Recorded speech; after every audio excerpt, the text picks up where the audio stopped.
मेरे पास सॉल्यूशन लेने के लिए आते हैं, वही शॉर्टकट बिलीव पे भावना जी आज बता देंगे और कल मैं करोड़पति बन जाऊंगा। पत्ते पर मैं तेज लाल पत्ते बस मैं पेन से डाल दूं और लिख दूं। दूं।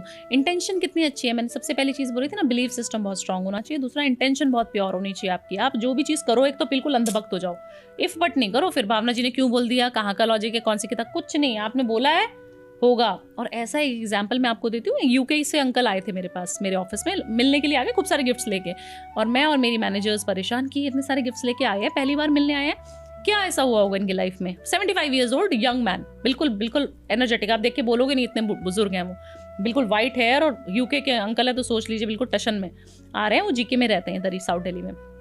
मेरे ऑफिस आए, अपॉइंटमेंट लेके बकायदा पैसे वैसे पे करके आए हमारे पास मिलने के लिए, और बोले भावना जी ये मैं आपके लिए गिफ्ट्स लेके आया हूँ, इतनी अच्छी सी साड़ियाँ, इतने सारे गिफ्ट्स लेके आए। मैंने बोला ये अंकल किस लिए हैं, क्या हुआ है आपकी लाइफ में, आप मुझे बताइए। कह रहे मैं सिर्फ आपको देखने के लिए आपकी फीस पे की है, आपसे मिलने के लिए और आपको थैंक यू बोलने के लिए आपकी फीस पे की है। मैंने कहा क्या हुआ, आप ऐसे आ जाते, फीस क्यों पे करनी थी। बोले नहीं, आपकी वजह से मुझे 50 लाख रुपए मिल गए विद इन 43 डेज। वो कैसे?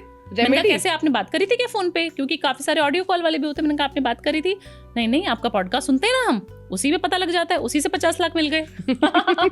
मैंने कहा अच्छा ऐसा भी होता है। बोले हाँ, मैं तो आके दिल्ली आया, सबसे पहले लैंड किया, मैंने कहा अगले दिन का अपॉइंटमेंट बनाओ, भावना जी से मिलना है मेरे को। तो वो ऐसे करके आए मेरे पास। अब हुआ क्या था, उनको कोई लैंड लेनी थी, कोई काम उनका फंसा हुआ था। अब पड़ोसी था उनका यूके में ही, जहाँ वो रहते होंगे, उनके पड़ोसी थे कोई। अब वो लड़का था ऐसे ही जैसे 25-20 ईयर्स का लड़का था, वो इंडियन ही था। उसने बोला अंकल मेरे को ना 75 लाख रुपीस मिल गए, मेरा कोई लोन पास हो गया है, अभी मुझे इस लोन की जरूरत नहीं है क्योंकि मेरी तो नौकरी लग गई।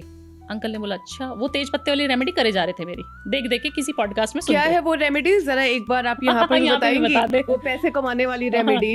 देखिए आपको तेज पत्ता लेना है और उसके ऊपर जो अमाउंट चाहिए वो लिख देना है। अमाउंट स्पेसिफिक लिखना है, जैसे आपको 50 लाख चाहिए, 1 करोड़ चाहिए तो वो लिख दो, इतने महीने में चाहिए वो भी लिख दो, डेट भी लिख दो। उसके ऊपर थोड़ा सा सनमन का पाउडर स्प्रिंकल करके जला दो, और इफर्ट नहीं करना। इससे क्या हो जाएगा, कुछ नहीं करना, किसी को बतानी भी नहीं है, चुपचाप जलाते जाओ।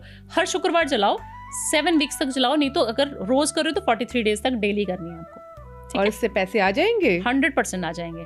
आपने ये नहीं पूछना फिर पैसे आ जाएंगे, आप ये बोलो मेरे पास तो पैसे आएंगे। तो ये एक तरीके का मैनिफेस्टेशन भी हुआ। 100% मैनिफेस्टेशन है इसमें, 100% मैनिफेस्टेशन बिलीफ सिस्टम है। ठीक है, आप अपनी एनर्जी को उसी फ्रीक्वेंसी पे फ्लोट कर रहे हो जहाँ पे माँ लक्ष्मी की एनर्जी है, ठीक है ना। तो इसके पीछे की साइंस भी है। मैनिफेस्टेशन बहुत प्यारी चीज़ है। तो उन्होंने आए मेरे पास, बोला भावना जी मेरे को उसने दे दिए 75 लाख रुपीस। मैंने बोला भावना जी ने तो बोला था जो अमाउंट लिखोगे पॉडकास्ट में, जैसे अभी हम बोल रहे हैं, पॉडकास्ट में बोला था कि 75 लाख क्यों मिल गए, मुझे तो 50 लाख मिलने चाहिए थे, ये 25 ज़्यादा क्यों मिल गए। चलो अब इंसान को ज़्यादा मिलता तो खुशी भी हो जाती कि चलो कोई नहीं, मैं और बिजनेस में लगा दूंगा, बढ़िया है, 75 मिल गए, बढ़िया है, मज़ा आ रहा है। मैंने कहा अच्छा अंकल आपको 75 मिल गए, क्या बात है, बढ़िया हो गया। नहीं नहीं भावना जी सुनिए आगे की कहानी। मैंने कहा अच्छा सुनाइए। कहते वो 25 लाख फिर वापस ले गए अगले दिन आके। क्योंकि उन्होंने 50 ही लिखे थे। हाँ, तो वो 25 लाख को लेने आ गए अगले दिन। बोल रहा है अंकल वो आपने खर्चे तो नहीं अभी लगाए तो नहीं अपने बिजनेस में। नहीं नहीं मैंने तो नहीं लगाया। बेटा क्या हो गया, वापस तो नहीं लेने आ गया तू। नहीं वापस तो चाहिए, मुझे लग रहा है मैं गाड़ी निकाल लूँ क्या, अभी तो मेरी जॉब लग गई, सब कुछ अच्छा है। आप 50 मांग रहे थे ना, 50 रख लो ना, मेरे को 25 थे तो मुझे गाड़ी लेनी है। उन्होंने कहा बेटा तू ले ले, ठीक है। तो ऐसे करके कहीं उनके बेटे ने सपोर्ट नहीं किया, उनके कोई पैसे नहीं, स्टक मनी था, बट वो पैसे आ गए उनके पास। वो पैसे कहाँ से अपने आप इंतजाम होता है और कैसे आ जाते हैं। तो सेम चीज द सीक्रेट बुक है, उसमें भी यही लिखा गया है मैनिफेस्टेशन के लिए कि आपको जो चाहिए एग्जैक्टली लिख दो, बिल्कुल, अब वो कहीं ना कहीं से आ जाएगा घूम फिर के। देखिए यूनिवर्स के पास ना बहुत पैसा है, बहुत फेम है, बहुत नेम है, तभी तो वो लोगों को दे रहे हैं ना। अंबानी इसको क्यों मिल रहा है, इसीलिए मिल रहा है ना, क्यों बिलीव करते हैं, स्ट्रॉन्ग बिलीव करते हैं और बहुत पूजाएं कराते हैं। आप तो कुछ भी नहीं कराते हो, वो जैसे मानते, मैं बता रही थी ना ऑफ कैमरा, हमारे सेलिब्रिटीज इतने कंसल्टेशन लेते हैं ना हम लोग, आप सोच नहीं सकते कि वो क्या क्या चीजें नहीं करते हैं हमारे साथ मिलके।